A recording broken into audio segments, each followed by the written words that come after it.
የእስራኤሉ ጠቅላይ ሚኒስትር ቤንጃሚን ኔታንያሁ መላውን ዓለም ያስደነገጠና እጅግ አነጋጋሪ የሆነ ንግግር አድርገዋል። እኔ ጠቅላይ ሚኒስትር ሆኜ ሳለሁ ኢራን የኒውክሌር መሳሪያ አይኖራትም ሲሉ በይፋ ዝተዋል። ነገር ግን ንግግሩ ይፋዊ ዛቻ ብቻ አልነበረም። እስካሁን በምስጢር የተያዙ የደህንነት ኦፕሬሽኖችን ይፋ ያወጣ ነበርም። እስራኤል በታሪኳ ትልቁን የአየር ጥቃት በኢራን ላይ ስትሰነዝር ከአሜሪካ ጋር በጋራ እንደነበረች ኔታንያሁ አረጋግጠዋል። በዚሁ ጥቃት የኢራን የኒውክሌር መሠረተ ልማት ሙሉ በሙሉ ወድሟል።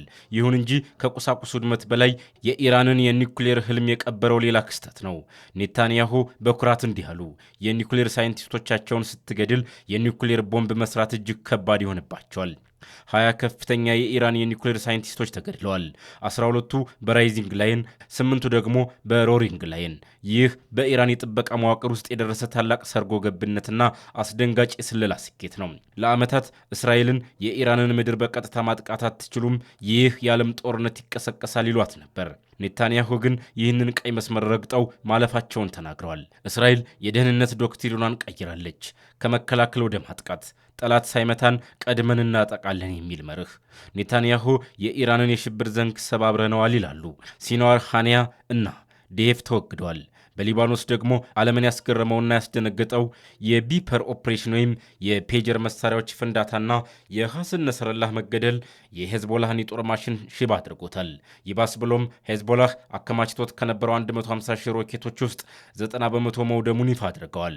አሁን እስራኤል በጋዛ በሶሪያና በሊባኖስ ዙሪያ የደህንነት ቀጠና መስርታለች። ይህ ማለት የጎረቤት ሀገራት ሉዓላዊነት ሙሉ በሙሉ በቁጥጥር ስር ውሏል ማለት ነው። ዓለም አቀፍ የፖለቲካ ንዝረትን የፈጠረው ደግሞ በእስራኤል የአዲሱ የአሜሪካ አምባሳደር ማይክ ሁካቢ ንግግር ነው። ሁካቢ ጉዳዩን ከወታደራዊ ስልት በላይ ወሰዱት፣ ወደ መለኮታዊና መጽሐፍ ቅዱሳዊነት ትንቢት። አሜሪካውያን ለእስራኤል ሕዝብና ነጻነት የተገነባበትን መሰረት ለሰጠው አምላክ ምስጋና ማቅረብ አለባቸው። የነጻነታችን ልብ ነፍስና ምንጭ የመጣው ከዚች ምድር ከኢየሩሳሌም ነው አሉ። ይህ ንግግር ምን ያህል አደገኛ እንደሆነ ታስተውላላችሁ። አሜሪካና እስራኤል የሚያደርጉትን ጦርነት እንደ መራር ወታደራዊ ግጭት ሳይሆን በአምባሳደሩ አንደበት በነጻነትና በአምባገንነት መካከል ያለ መለኮታዊ ጦርነት አድርገውታል። ይህ ደግሞ በመካከለኛው ምስራቅ ያለውን ፍጥጫ ይበልጥ ርዕዮተ ዓለማዊና ሃይማኖታዊ ያደርገዋል። ኔታንያሁ ወደዚህ አዳራሽ የመጡት በኡጋንዳው የኢንቴቤ ዘመቻ ወቅት ለተሰዋ ወንድማቸው ዮናታን ኔታንያሁ መታሰቢያ ነበር። ለዚህ ነው ንግግራቸው እልህና የግል ስሜት የተሞላበት የሆነው። የአባታቸውን የቤንዚዮን ኔታንያሁን ቃል በመጥቀስ እንዲህ አሉ። የእስራኤል ሕዝብ ሕልውናው ሲደፈር አደጋውን ትኩር ብሎ ማየት፣ በረጋ መንፈስ መፍትሄውን ማሰብና በተገቢው እሳት ወደ ጦርነት ለመግባት ዝግጁ መሆን አለበት። የመካከለኛው ምስራቅ እሳተ ገሞራ ፈንድቷል። እስራኤል የኢራንን የኒውክሌር ሳይንቲስቶች መግደሏን፣ መሠረተ ልማቷን ማውደሟንና በዙሪያዋ ያሉትን አገራት በቁጥጥር ስር ማድረጓን በይፋ ተናግራለች። አሜሪካ በበኩሏ ይህንን ጉዞ መለኮታዊ ድጋፍ እንዳለው እያወደሰች ነው። ጥያቄው ግን ይህ ነው። ኢራን በእውነት ሙሉ በሙሉ ተሸንፋለች ወይንስ ዓለም እስካሁን ያላየችው ሌላ አሰቃቂ አጸፋዊ እርምጃ እየተዘጋጀች ነው? ጦርነቱስ ወደ እኛስ ሀገር አይተርፍም? ጠቅላይ ሚኒስትሩ አሁን ያላቸውን ሁሉ ተጠቅመው የኢራንን አገዛዝ ለመጣል እየተንቀሳቀሱ መሆናቸውንና የኢራን ሕዝብም ይህንን አጋጣሚ ተጠቅመው መንግስቱን እንዲገለብጥ ጥሪ አቅርበዋል። በዓለም አቀፍ ፖለቲካ ውስጥ ትልቁ ስህተት ጠላትን ሙሉ በሙሉ እንደ ሞት አድርገህ መቁጠር ነው። ሳይንቲስቶቿ ተገድለዋል፣ ማዕከሎቿም ወድመዋል። ነገር ግን ኢራን ማለት የዘመናት ስውር ዲፕሎማሲና የፕሮክሲ ወይም የተዘዋዋሪ ጦርነት መሐንዲስ ናት። ኢራን የኒውክሌር እውቀቱን የያዙ ሰነዶችና የተረፉ ሳይንቲስቶች የሏትም ማለት ሞኝነት ነው። የኢራን ትልቁ ጥንካሬ በቀጥታ ጦርነት ላይ ብቻ የተመሰረተ አይደለም።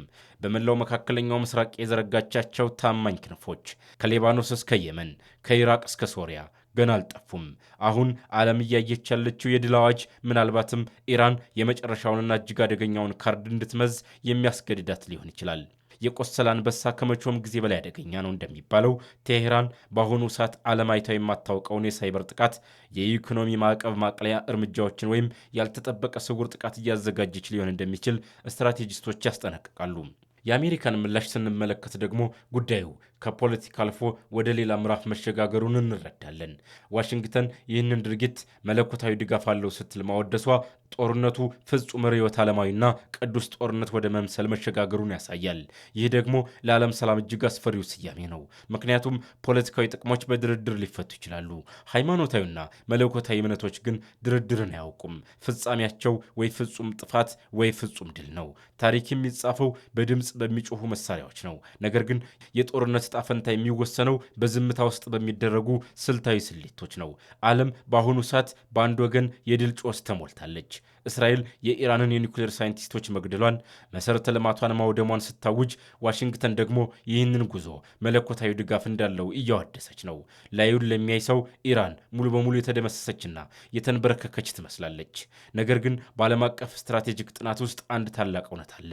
በጦርነት ውስጥ የመጀመሪያው ሰለባ እውነታ ነው። አሁን እየተሰሙ ያሉ የድል አዋጆች የጭስ መጋረጃዎች ቢሆኑስ? በቴሄራን ፍርስራሽና በሳይንቲስቶቹ የቀብር ስነስርዓት ጀርባ ኢራን አስቀድማ ያዘጋጀችውና ማንም ያላስተዋለው ታላቅ ስልታዊ ድል ቢኖርስ? ጦርነቱን ኢራን አሸንፋለች የሚሉ ወገኖች አሉ። ይህ የብልጣብልጦች ፕሮፓጋንዳ ሳይሆን በቁጥርና በጂኦፖለቲካ እውነታዎች ላይ የተመሰረተ ድምዳሜ ነው። ኢራን ጦርነቱን አሸንፋለች የሚሉ ወገኖች የሚያነሱት የመጀመሪያውና ዋናው ነጥብ የጦርነት ትርጉም ላይ የተመሰረተ ነው። ለምዕራባውያን ጦርነት ማለት ታንኮችን ማውደም፣ ሳይንቲስቶችን መግደልና ሕንፃዎችን ማፍረስ ነው። ይህ ባህላዊ ጦርነት ይባላል። በዚህ ስሌት እስራኤል አሸንፋለች። ነገር ግን ለቴሄራን ጦርነት ማለት ሚዛኑ ያልተጠበቀ የረጅም ጊዜ ስልታዊ ጨዋታ ነው። እስራኤል ሳይንቲስቶቹን ገደለች። ነገር ግን የኒውክሌር እውቀቱ ቀድሞውኑ በሺዎች ለሚቆጠሩ ወጣት የኢራን ተማሪዎች ተላልፏል። እውቀትን መግደል አይቻልም። በሁለተኛ ደረጃ የኢራን ዋና ስትራቴጂ እስራኤልን በቀጥታ መውጋት ሳይሆን እስራኤል በገዛ እጇ ራሷን እንድታጠፋ መጋበዝ ነበር። እስራኤል አሁን በዙሪያዋ ያሉትን ሀገራት በቁጥጥር ስር ማድረጓን ስታውጅ ይህ ማለት ምን ማለት ነው? በቢሊዮን የሚቆጠር ዶላር ወጪ የምታደርግበት፣ በሺዎች የሚቆጠሩ ወታደሮቿን የምታሰማራበትና በየቀኑ የደፈጣ ጥቃት የሚሰነዘርበት የወረራ አረንቋ ውስጥ ገባች ማለት ነው። ኢራን የምትፈልገውም ይህንን ነበር፣ ጠላቷ መውጣት የማይችልበት ማጥ ውስጥ እንዲገባ ማድረግ። ሁለተኛው የኢራን ድል የተመዘገበው በዓለም አቀፍ ዲፕሎማሲ መድረክ ላይ ነው። አሜሪካ ይህንን የእስራኤል እርምጃ መለኮታዊ ድጋፍ አለው ስትል ማወደሷ ለቴሄራን ትልቅ የፖለቲካ ሲሳይ ሆኖላታል። ለምን መሰላችሁ? ይህ ንግግር አሜሪካ በዓለም አቀፍ ደረጃ የምታንጸባርቀውን የዴሞክራሲ የሕግ የበላይነትና የሰብአዊ መብት አስከባሪ ነኝ የሚለውን ጭንብል ሙሉ በሙሉ የገፈፈ ነው። አሜሪካ ጉዳዩን ሃይማኖታዊና መለኮታዊ ስታደርገው በዓለም ዙሪያ ያሉ በተለይም በግሎባል ሳውዝ የሚመደቡ እንደ ሩሲያ፣ ቻይናና በርካታ የአፍሪቃ ላቲን አሜሪካ ሀገራት ከአሜሪካ መስመር እንዲርቁ አድርጓቸዋል። ኢራን ራሷን የተበዳይና የአመፀኞች መሪ አድርጋ እንድታቀርብም ወርቃማ ዕድል ሰጣት። እስራኤል ወታደራዊ ድል ብታገኝም በዓለም አቀፍ ደረጃ ግን ፍጹም የሞራልና የዲፕሎማሲ ክስረት ውስጥ ወድቃለች። ኢራን የሞራል የበላይነቱን ወሰደች። በፖለቲካ ውስጥ ደግሞ የሞራል የበላይነት ከታንክ የበለጠ ይቆርጣል። አሁን ወደ እውነተኛውና ወደሚጨበጠው ኃይል እንምጣ፣ ወደ ገንዘብና ነዳጅ። እስራኤል የቀጠናውን ሀገራት ተቆጣጠርኩ ባለችበት ቅጽበት የዓለም የኢኮኖሚ ደም ስር በሆነው በመካከለኛው ምስራቅ የነዳጅ መስመር ላይ ትልቅ አደጋ ተጋርጧል። ኢራን በአሁኑ ሰዓት አንድ ትልቅ ስውር ካርድ በእጇ ይዛለች። እሱም የሆርሙዝ ሸለቆን የመዝጋት አቅም ነው። የዓለም 1/5 ወይም 20 በመቶ የነዳጅ አቅርቦት የሚያልፈው በዚሁ ጠባብ የባህር በር ነው። ኢራን ይህንን በር ሙሉ በሙሉ ባትዘጋው እንኳን በቦምብ ወይም በደፈጣ ጥቃት ስጋት ውስጥ እንዲወድቅ ካደረገችው የዓለም የነዳጅ ዋጋ በአንድ ሌሊት በ3 እና በ4 እጥፍ ይጨምራል። ይህ ከሆነ ደግሞ የአሜሪካና የአውሮፓ ሕዝብ በዋጋ ግሽበት ይደበደባል። የምዕራባውያን ኢኮኖሚ ይፈራርሳል። ኢራን ወታደሮቿ ሳይንቀሳቀሱ በኢኮኖሚ መሳሪያ ብቻ ዋሽንግተንን ማንበርከክ የምትችልበትን ወጥመድ አዘጋጅታለች። ታዲያ እውነታው ይህ ከሆነ ማን ነው ያሸነፈው? ጥቂት ሕንፃዎችን ያፈረሰችው እስራኤል ወይስ የዓለምን ኢኮኖሚ በቁልፍ የያዘችው ኢራን? አሁን ወደ እኛ ሀገር እንመለስ። ይህ ጦርነት ኢራን ስልታዊ በሆነ መንገድ አሸንፋለች ወደሚለው ድምዳሜ የሚወስደን ከሆነ ለእኛ የሚኖረው ትርጉም ምንድን ነው? አሸናፊዋ ኢራን አጻፋዋን የምታስጀምረው በቀጥታ በእስራኤል ላይ ሳይሆን በእስራኤልና በአሜሪካ የኢኮኖሚ ጥቅሞች ላይ ነው። ያ ደግሞ የሚሆነው በዚሁ እኛ ደጃፍ ላይ ባለው በቀይ ባህርና በባብል መንደብ በኩል ነው። የኢራን የቅርብ ታማኝ የሆኑት የየመን ሁቲ አማጽያን አሁን ከመቼውም ጊዜ በላይ በቁጣ ተሞልተዋል። በአሜሪካ መለኮታዊ ውዳሴ የተበሳጩት እነዚህ ኃይሎች በቀይ ባህር በሚያልፉ መርከቦች ላይ የሚያደርሱትን ጥቃት በ10 እጥፍ ይጨምሩታል። ይህ ማለት ወደ ሀገራችን የሚገቡ መሠረታዊ ሸቀጦች፣ ማዳበሪያ፣ ነዳጅና የሕክምና ዕቃዎች ዋጋ በአስገራሚ ሁኔታ ይጨምራል። የጦርነቱ ቀጥተኛ ሰለባ ባንሆንም የኢኮኖሚው ሰደድ እሳት ግን እያንዳንዱን የሀገራችንን ዜጋ ማዕድ ቤት ማንኳኳቱ አይቀሬ ነው። በሌላ በኩል ቀጠናችን የሀያላን ሀገራት የስለላና የወታደራዊ ሽኩቻ መድረክ የመሆን እድሉ ሰፊ ነው። ይህ ጦርነት ወደ እኛስ ሀገር ወደ አፍሪቃ ቀንድ አይተርፍም? መልሱ አጭርና ግልጽ ነው። ቀጠናው አስቀድሞም የዚህ እሳት የጓሮ በር ነው። የቀይ ባህር መታወክ። ኢራን የምትደግፋቸው የየመን ሁቲ አማጽያን በቀይ ባህር ላይ የሚያደርሱት ጥቃት በቀጥታ የእኛን የገቢና የውጭ ንግድ ይነካል። የመርከቦች መድን ዋስትና ሲጨምር፣ የዕቃ አቅርቦት ሲስተጓጎል፣ በሀገራችን ያለው የኑሮ ውድነትና የዋጋ ግሽበት ጣሪያ ይነካል። የስልታዊ ኃይሎች ፍላጎት። በመካከለኛው ምስራቅ የበላይነቱን የያዙት ኃይሎች እስራኤልና አረብ ሀገራት እንዲሁም ተቀናቃኞቻቸው ከአፍሪካ ቀንድ ሀገራት ጋር ያላቸውን ወታደራዊና ዲፕሎማሲያዊ ትስስር ለማጥበቅ ይሞክራሉ። ይህ ደግሞ ሀገራችንን የሀያላን ሀገራት የፍላጎት መጋጠሚያና የፖለቲካ ቁማር መጫወቻ ሊያደርጋት ይችላል። እሳቱ እዚያ ቢነሳም ጭሱና ረመጡ እኛ ቤት መግባቱ አይቀሬ ነው። የመካከለኛው ምስራቅ እሳተ ገሞራ መፈንዳቱ የአንድ ወገን ፍጹም ድል ማጠናቀቂያ ሳይሆን ምናልባትም አዲስና ይበልጥ አደገኛ የፓንዶራ ሳጥን መክፈቻ ሊሆን ይችላል። ዓለም በአሁኑ ሰዓት በብረት ገመድ ላይ እየተጓዘች ነው። የዛሬው ትንታኔያችን ይህንን ይመስላል። እናንተስ በዚህ ሀሳብ ትስማማላችሁ?